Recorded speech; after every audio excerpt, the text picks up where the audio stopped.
Bonjour, je m'appelle Sylvie Cadou, je suis canal, c'est-à-dire que je capte les énergies des êtres de lumière qui m'accompagnent sous forme de télépathie, de transe semi-consciente ou bien d'écriture inspirée.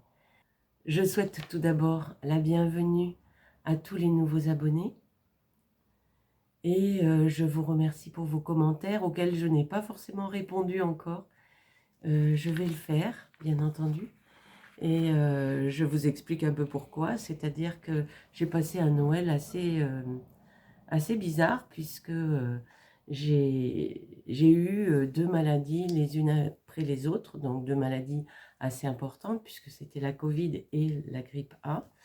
Et donc j'avais du mal à me remettre de l'une que déjà je tombais dans l'autre. Et ce qui fait que je suis restée très fatiguée pendant assez longtemps. Et que ça a été assez difficile pour moi parce que je me sentais de plus en plus affaiblie, avec, comment dire, de plus en plus de difficultés à ressentir ma lumière, à, à vivre cette épreuve. Donc, j'ai demandé, bien entendu, de l'aide, j'ai demandé la guérison, Euh, j'ai œuvré dans le sens de ressentir de plus en plus cette lumière malgré tout, et je me suis accrochée à cette lumière. Et je pense que dans ces cas-là, c'est ce qu'il faut faire, puisque les guides le disent dans la canalisation que je viens de recevoir, tout est impermanent, donc tout finit par passer. Et il faut se raccrocher à sa lumière dans ces cas-là. Il faut aussi profiter du fait que l'eau a une mémoire et qu'elle peut nous aider, du fait que en faisant des échanges d'amour avec le ciel et avec la terre, eh bien, nous pouvons nous sentir plus ancrés, plus connectés, et que les choses ne sont pas là pour rien, elles finissent par passer, c'est juste le regard que l'on porte sur les choses qu'il faut changer. Je vais maintenant vous lire la canalisation que j'ai reçue le 20 décembre 2022. Dans votre vie se présentent des épreuves, des maladies, des expériences douloureuses. Ces expériences difficiles peuvent vous affaiblir, vous épuiser, et ce que vous ressentez est alors augmenté par la fatigue qui vous gagne. Ne cherchez pas à lutter, ressentez les émotions qui se présentent, permettez-leur d'exister et vivez-les. Ne vous égarez pas en vous jugeant, en vous comparant, en vous culpabilisant. Vivez ces émotions pour ce qu'elles sont, pleinement, juste pour ce qu'elles sont. N'ajoutez aucune pensée, aucune réflexion, aucun commentaire. Accueillez ce que cette émotion provoque en vous, au plus profond de votre cœur. L'impermanence de toute chose viendra alors adoucir votre présent, inévitablement. Toute émotion ressentie est correcte. Et si elle vous traverse, recevez-la avec votre conscience et votre cœur. Dans votre cœur, qui est un puits d'amour et de lumière, celle-ci se transmutera en énergie positive d'amour et de lumière. Pour vous aider, écoutez votre corps. Il vous parle. Il vous donne de très précieuses indications. Reposez-vous. Oxygénez-vous. Buvez de l'eau avec l'intention de vous purifier, d'éliminer toutes les toxicités. Et puis, entourez-vous de joie et de douceur, de tendresse. Écoutez de la musique joyeuse, de la musique qui vous donne de l'élan, l'envie de sourire, l'envie de danser. de sortir de la fatigue. Observez vos plantes, soignez-les, communiquez avec vos animaux, avec la nature, avec le vent, avec les nuages. Fréquentez tout ce que vous préférez dans votre vie et suivez les élans de votre cœur. Retrouvez votre équilibre dans l'espace de votre cœur en vous ancrant à la terre, vous connectant à la source et en rétablissant vos échanges d'amour entre le ciel et la terre. Soyez amour, soyez lumière, unis à l'univers. Nous vous rejoignons dans cet espace. Nous vous aimons, vos frères de lumière. Dans cette canalisation, les frères de lumière nous indiquent que lorsque nous avons des difficultés, nous pouvons rétablir nos échanges d'amour entre le ciel et la terre, en nous ancrant, en nous connectant, en retrouvant notre équilibre dans l'espace de notre cœur. Donc, je vous rappelle simplement que j'ai fait des outils dans mes vidéos. Il y a des vidéos bis qui expliquent comment entrer dans l'espace de son cœur. Il y a des vidéos bis aussi qui indiquent comment s'ancrer et comment se connecter. Donc, vous pouvez les écouter de manière à pouvoir retrouver cet équilibre-là. J'ai tiré 3 cartes dans l'oracle de la Terre sacrée. Voici l'oracle de la Terre sacrée dont il s'agit. Et ces 3 cartes étaient les schémas, la formation et l'équilibre. Alors, les schémas, première carte tirée. Je pense que vous la voyez bien. Elles sont très belles ces cartes. Les schémas.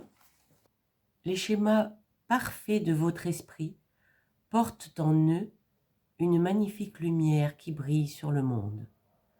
Vous êtes un leader, un guérisseur, une source d'inspiration, un esprit libre qui n'est pas limité par la manière de penser classique. Le désir qui vous habite de vous réaliser pleinement et une vision positive du changement vous entraînent dans une profonde analyse de vous-même qui vous apporte plus de lucidité. Libérez-vous de vos prisons intérieures, repensez votre destin et suivez les circonvolutions des chemins de paix, d'amour et de sagesse qui s'entrecroisent. La deuxième carte était la formation. La voici, elle est très belle aussi.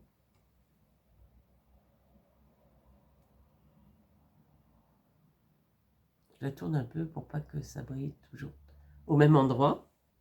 Le processus de découverte de soi approfondit et renforce le lien spirituel que vous entretenez avec la vie, la terre et l'univers. La croissance intérieure implique d'approfondir ses émotions, de questionner sa réalité et d'examiner attentivement le sens de la vie. Petit à petit, vous découvrirez vos propres vérités, puis vous les laisserez s'éloigner au fur et à mesure que vous intégrerez des prises de conscience plus profondes. Chaque instant précieux, magique que vous vivez a le pouvoir de vous transformer. Bien entendu, les expériences que nous vivons ne sont pas là pour rien. Et la dernière carte, c'était l'équilibre dans ce jeu. Les défis vous aident à affronter et à surmonter vos peurs. Le défi qui s'offre à vous est une bénédiction qui, d'une certaine façon, va vous renforcer et accroître votre capacité de résilience. Ouvrez-vous à la lumière du monde. Laissez-la vous pénétrer, vous redynamiser et se diluer dans votre environnement pour que tous puissent en bénéficier. Affrontez tout ce qui vient à vous et ayez confiance en votre capacité à effectuer les changements pour le plus grand bien de tous. 3 autres cartes ont été tirées dans le rêve du chaman. Pour que je les trouve plus facilement, je les ai mises à l'intérieur. Donc c'était la 21 en premier. Je vous la montre. Le premier souffle, nouveau départ.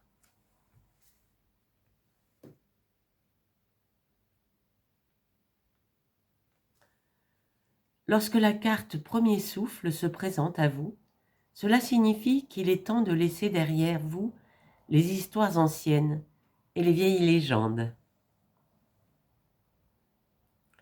Vous êtes arrivé, prenez une profonde inspiration, puis une autre. Vous n'avez rien d'autre à faire que d'accueillir le nouveau monde qui se révèle autour de vous. Ayez confiance en votre curiosité naturelle.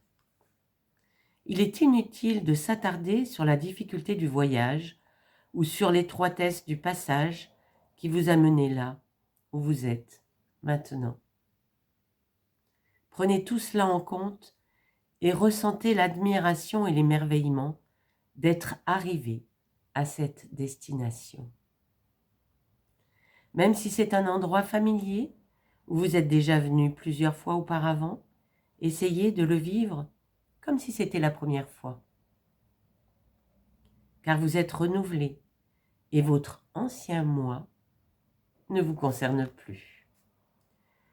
Exercez-vous à avoir l'esprit d'un débutant en n'étiquetant pas ou en ne nommant pas ce que vous voyez et vivez. Cette situation, qui fut si difficile il y a à peine quelques jours, il vous suffit d'être avec elle et de respirer. Vous l'avez déjà dépassée, surmontée et résolue, même si personne d'autre ne s'en aperçoit encore. Bientôt les autres le verront, à mesure que vous avancerez. Ne gaspillez pas le pouvoir du premier souffle en ressuscitant l'histoire ancienne par un bouche à bouche. Utilisez-le pour un nouveau départ, pour animer un monde dans lequel vous pouvez jouer et créer. Ne sous-estimez pas la puissance de votre souffle, ni la magie de la parole.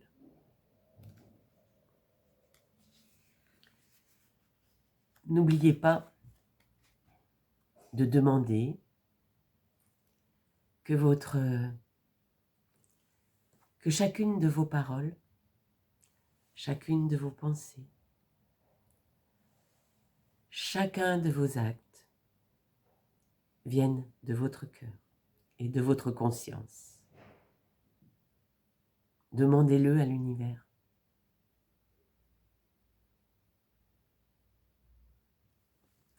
Deuxième carte, le 25, le jardin de Vénus. Alors je vais la tenir là pour que vous voyez parce que c'est vraiment très beau.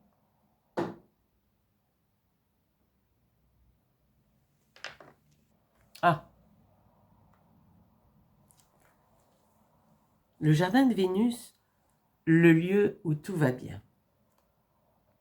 Lorsque le jardin de Vénus apparaît, vous êtes invité, sommé en réalité, de retourner dans le plaisant jardin de l'amour. Il est temps de quitter le champ de bataille. Rangez votre épée, vous n'avez plus rien à défendre. Franchissez la porte et entrez dans le jardin des délices terrestres. Imprégnez-vous de la joie des arbres qui exaucent les souhaits et du parfum des fleurs qui guérissent.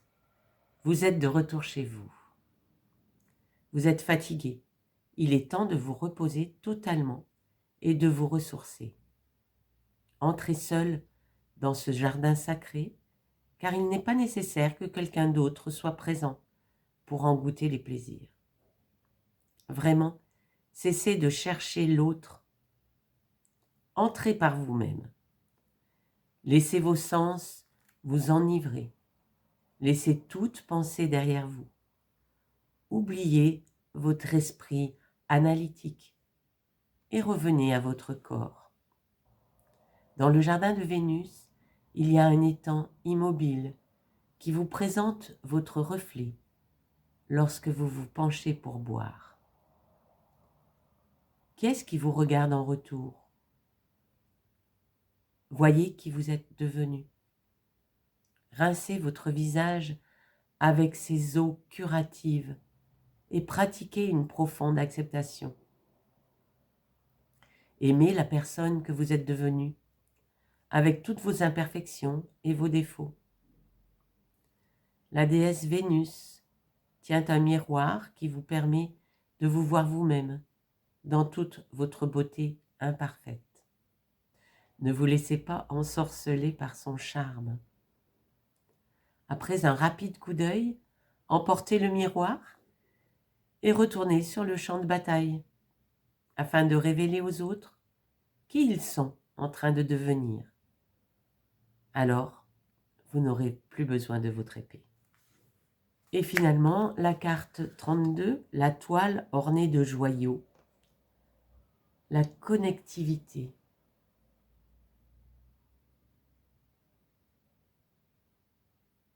Connectivité, pas de séparation ressentie. Pour approcher un oracle, il faut avoir certaines attentes. Soit vous êtes à la recherche d'une confirmation de ce que vous savez déjà, soit vous essayez de faire la lumière sur ce qui vous échappe, sur le chemin évident sur lequel vous vous trouvez. Vous souhaitez savoir si vous atteindrez un certain objectif. Vous êtes rarement capable de voir au-delà de la mémoire ou de la projection. Et c'est ainsi que tout le monde a recours à l'oracle avec une perception fort limitée de ce qui est possible.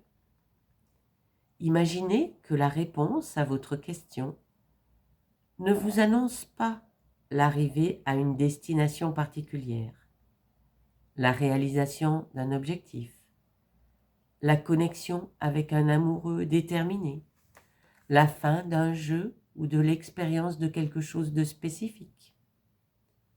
Au lieu de cela, vous découvrez une toile chatoyante, parsemée de joyaux dont vous ignoriez l'existence. Le monde est interconnecté dans une toile d'énergie vivante. Il n'est pas possible de savoir comment tout cela fonctionne. Mais sachez ceci, ce qui est pour votre plus grand bien est un joyau étincelant qui s'illumine pour vous dans cette toile de possibilités. Il vous suffit de savoir comment vous voulez vous sentir et de le choisir consciemment. Cessez de concentrer votre attention sur l'idée d'arriver quelque part.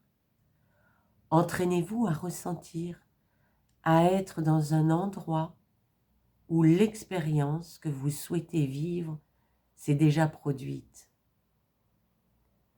Qui serez-vous quand cela sera vrai pour vous? Pouvez-vous l'être maintenant?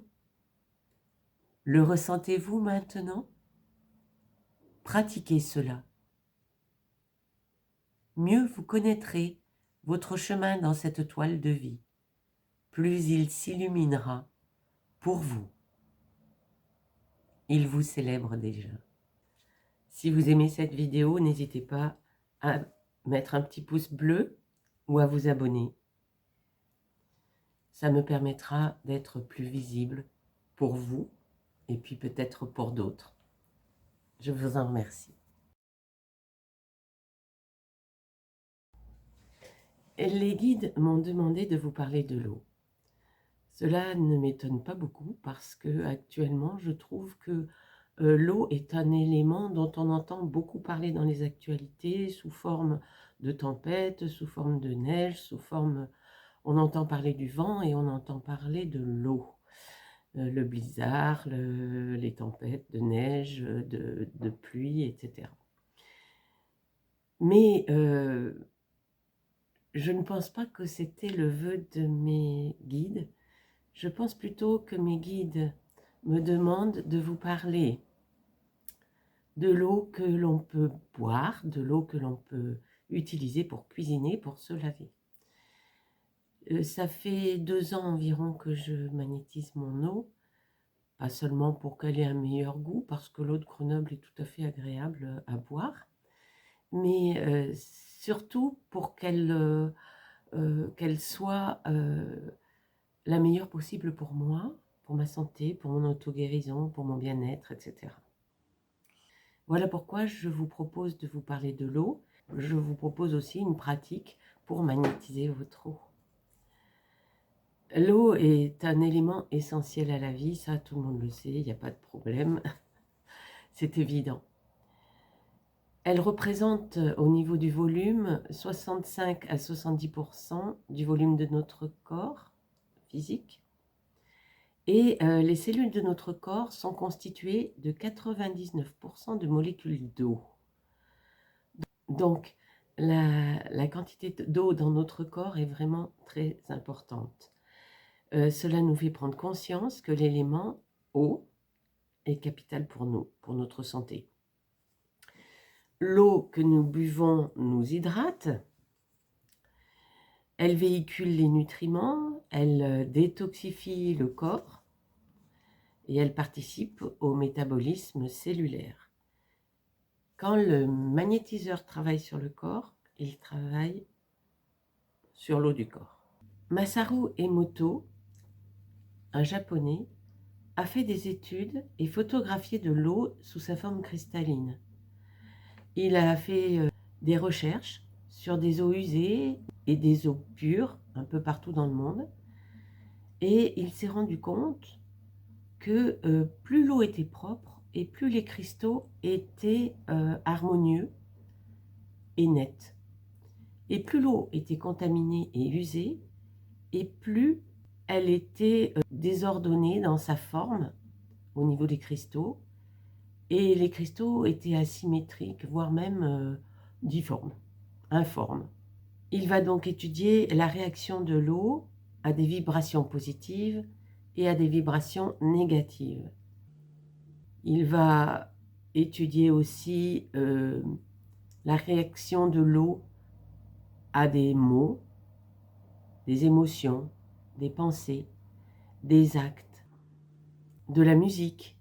Et il va se rendre compte que, en fonction de la musique, si c'est une musique très harmonieuse, les cristaux seront eux-mêmes bien constitués et harmonieux.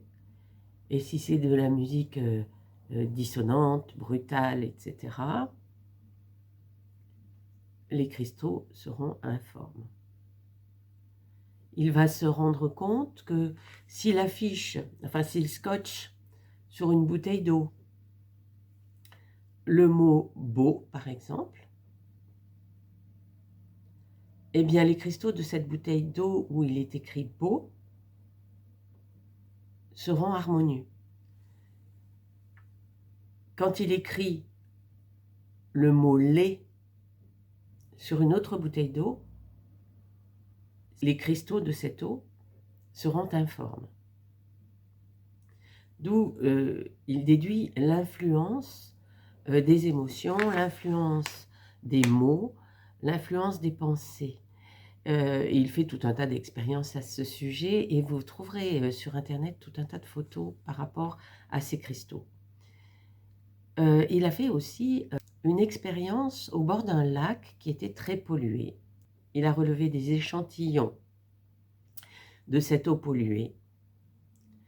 Et il a vu que les cristaux qui correspondaient à cette eau étaient informes. Des moines sont venus près du lac, ont fait des prières,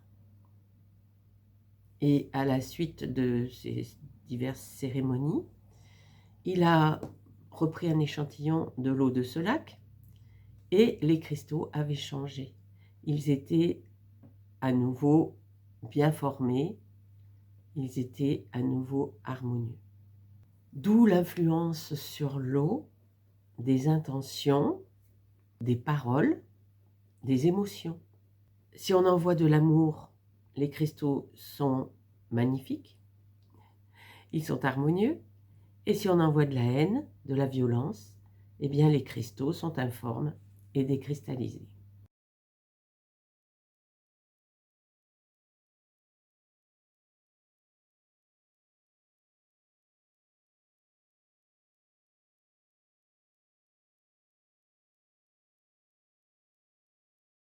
Alors, Jacques Benveniste, médecin immunologiste, a prouvé que l'eau mémorisait des infos. Tout cela veut dire que l'eau se charge de mémoire et que nous pouvons influencer cette mémoire par nos pensées, nos intentions, nos paroles, nos actes. Lorsque l'on boit de l'eau à laquelle on a envoyé de l'amour, on fait monter le niveau vibratoire de l'eau et également le niveau vibratoire de notre corps physique. À l'inverse, on peut faire baisser ce taux vibratoire de l'eau et de notre corps physique. L'eau du robinet passe par de multiples tuyaux et n'est pas très élevée au niveau vibratoire. Donc je vous propose de magnétiser de l'eau pour élever son niveau vibratoire par l'intention. Alors j'ai mis tout simplement de l'eau du robinet dans une bouteille en verre, à choisir évidemment par rapport à une bouteille en plastique qui n'est pas recommandée. Le verre est beaucoup plus sain. Donc c'est une bouteille en verre toute simple. Et je vous propose d'essayer de ressentir, parce que la bouteille d'eau, enfin l'eau dans cette bouteille, a un corps énergétique. Pour ressentir le corps énergétique de l'eau, je vous propose d'avancer votre main gauche, qui pour les droitiers est votre main réceptive. Évidemment, pour les gauchers, c'est l'inverse. Donc, vous approchez votre main gauche, vous la mettez assez loin, vous l'approchez et vous verrez qu'à un moment donné, en vous approchant de la bouteille, vous allez ressentir comme une résistance. Alors, ça peut être une résistance, ça peut être des petits picotements. Voilà, lorsque vous sentez bien cette résistance, vous vérifiez avec votre main droite, c'est-à-dire que vous l'approchez également et normalement, elle va se placer à peu près à la même distance de l'autre côté de la bouteille, vous montrant ainsi le corps énergétique de l'eau. Voilà. Pour moi, elle se trouve à peu près à, allez, on va dire 5 cm de la bouteille. Plus vous essaierez de faire cet exercice, et plus ce sera facile. Vous n'aurez plus besoin de faire d'un côté comme de l'autre, vous sentirez automatiquement. Moi, je vous propose déjà de dire « Je m'autorise à ressentir les énergies de l'eau » et de refaire cet exercice vous-même. Voilà. C'est un premier test pour voir où se trouve le corps énergétique de votre bouteille d'eau. Ensuite, je vous propose tout simplement d'énergétiser votre eau en la secouant. Donc, il faut bien évidemment, bien fermer le bouchon. Et ensuite, vous secouez très vigoureusement votre bouteille. Vous la tournez, vous la mélanger. Hop, on secoue bien. Et quand on a bien secoué sa bouteille, on la repose et on l'a énergétisée. Donc, le corps énergétique va être plus loin de la bouteille. Alors voyons, on refait la même expérience. Et effectivement, le corps énergétique de l'eau s'est éloigné de la bouteille. Pour moi, il est à peu près à, allez, on va dire 8-10 cm de la bouteille d'eau.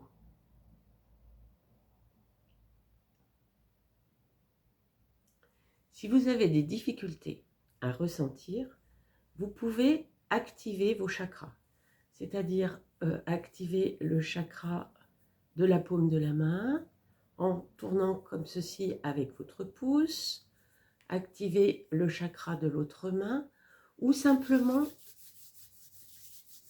activer vos mains et le bout de vos doigts en tournant comme ça une main contre l'autre. Voilà. Donc, en ayant énergétisé vos trous, en la secouant simplement, vous pourrez goûter et voir que le goût est légèrement différent, mais aussi le niveau vibratoire est plus élevé puisque le corps énergétique de l'eau a pris plus de volume. Pour l'instant, nous avons seulement énergétisé l'eau et nous allons maintenant magnétiser cette eau. Alors déjà, pour magnétiser cette eau, il faut se mettre en condition. C'est-à-dire que je m'assieds avec les pieds légèrement écartés dans le prolongement du bassin. Voilà, les pieds bien à plat au sol. Je suis assise, bien droite. Et je demande à l'univers l'autorisation de magnétiser cette eau.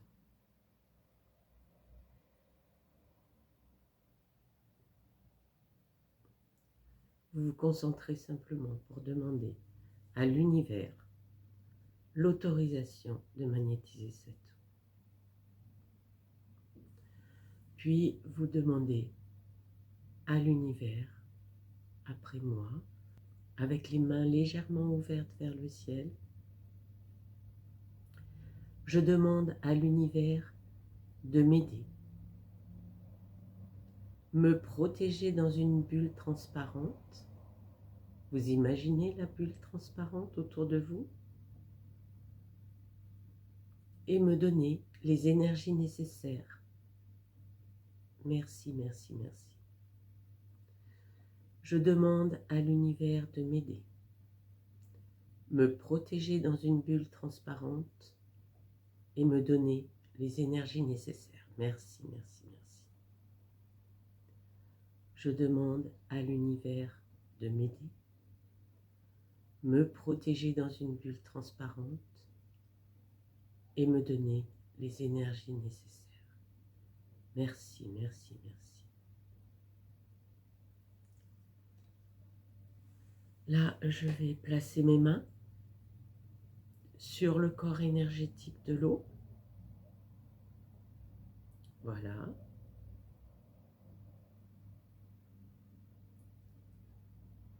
Et je vais sentir en moi, par mes pieds, monter les énergies telluriques le long de mes jambes et dans mon corps jusqu'à mon cœur, jusqu'à l'espace de mon cœur. Et je vais sentir par mon chakra couronne qui se trouve tout en haut de ma tête les énergies cosmiques descendre dans mon corps par mon chakra couronne pour rejoindre l'espace de mon cœur.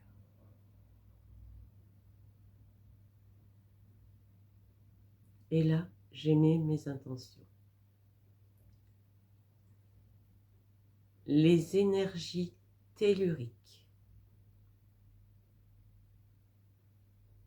et cosmiques se mélangent dans l'espace de mon cœur et viennent par mes mains magnétiser cette eau afin qu'elle soit la meilleure possible pour moi, qu'elle s'élève en vibration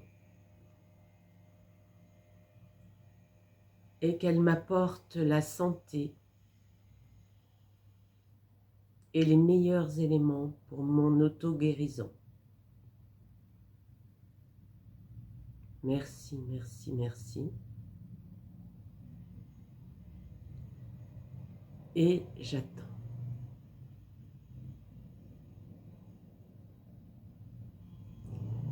Je visualise les énergies qui se mélangent dans mon cœur. Et par mes bras, le long de mes bras, et par mes mains, viennent magnétiser cette eau.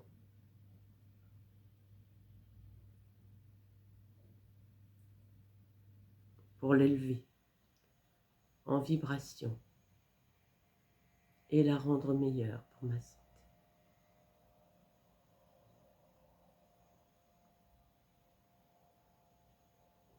Je ressens des picotements dans mes mains, de la chaleur. Et plus mon intention est claire, plus mon intention est forte, plus mon intention est précise, et plus je ressens ces énergies.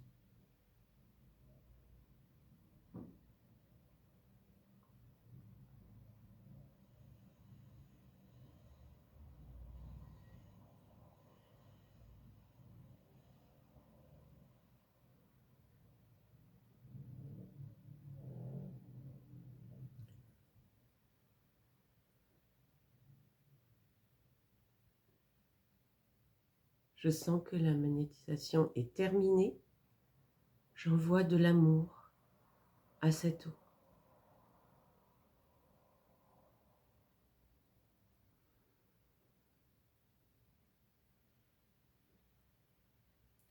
J'aime cette eau.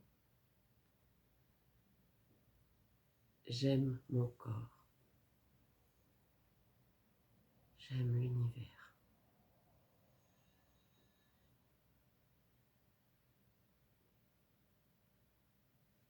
Merci, merci, merci.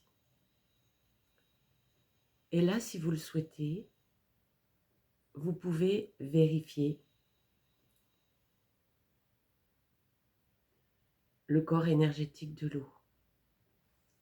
Toujours de la même façon.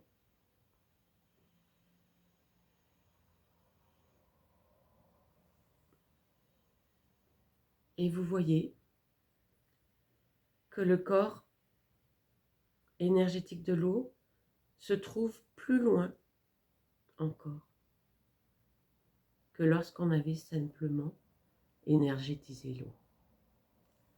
Donc évidemment, si vous pouvez boire cette eau avec attention, encore, au moment où vous la buvez, respectez-la, remerciez-la, aimez-la. Cette vidéo se termine. Je vous porte dans mon cœur. Je vous aime et je vous dis à très bientôt.